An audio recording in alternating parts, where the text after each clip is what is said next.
বক্তব্য আকারে বলেন।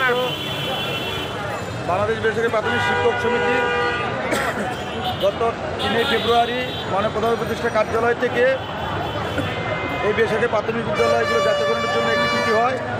এই চিঠিটা দ্রুত বাস্তবায়নের জন্য আমরা মূলত বাংলাদেশ বেসরকারি প্রাথমিক শিক্ষক সমিতি আজকে জাতীয় প্রেস ক্লাবের সামনে অবস্থান করছি।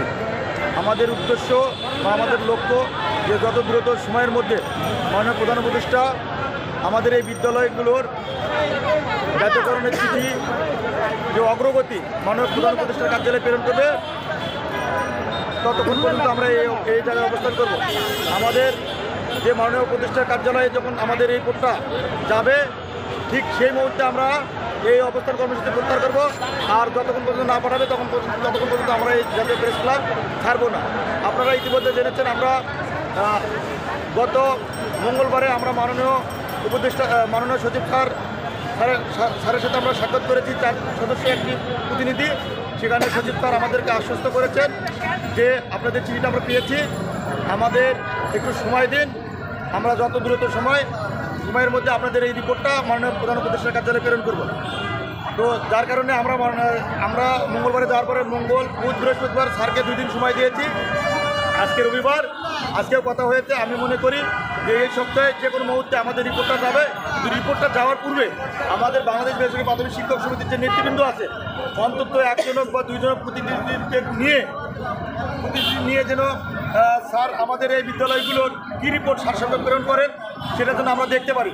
যাতে 2018 সালে যে তৎকালীন প্রধানমন্ত্রীর কার্যালয়ে একটা সারসংক্ষেপ চাওয়া হয়েছিল, সেই সময় মাননীয় সচিব স্যার আমাদের এইরকম সুন্দর সুন্দর বাণী শোনার পরে পরবর্তীতে গড়িমসি করে একটা দায় সারা রিপোর্ট প্রেরণ করেন।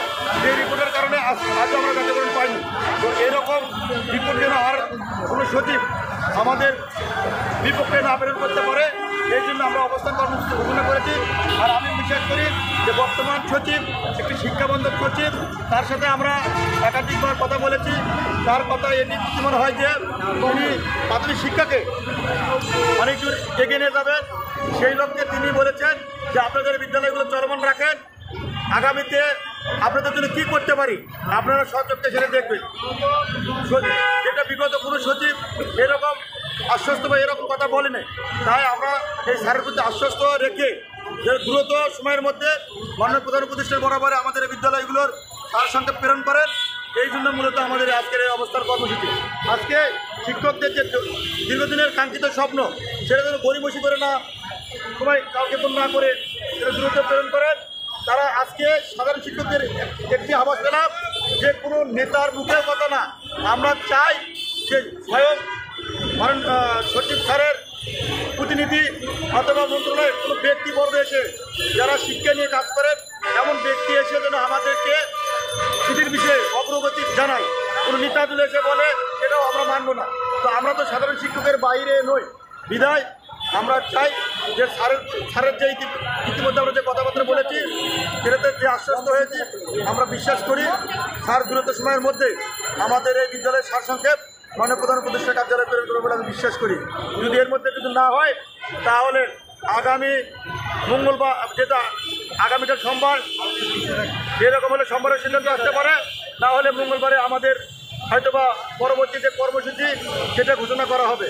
তাই আপনাদের মাধ্যমে আমি মাননীয় সচিব মহোদয়ের দৃষ্টি আকর্ষণ করব যে স্যার, আমরা শিক্ষক, আমরা জাতি সৃষ্ট কারিগর, আমরা একমাত্র এই শিক্ষকরাই সমাজে বেতন ছাড়া যারা সমাজে শিক্ষাদান করে থাকে।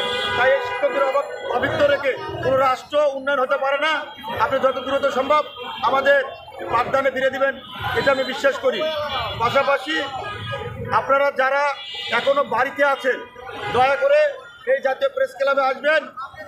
কারণ জাতীয়করণ যে ত্বরান্বিত হচ্ছে, জাতীয়করণের যে কাজ হচ্ছে, আপনারা সচক্ষে এসে প্রমাণ করুন যে আপনিও জাতীয়করণে একজন অংশীদার।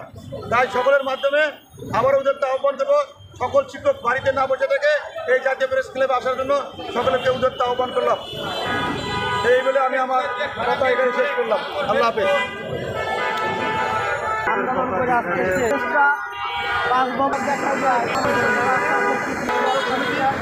দেবে, জাতীয়করণ পেলে অন্ততপক্ষে 16 থেকে 18 হাজার শিক্ষক শিক্ষিকা আপনাকে অন্ততপক্ষে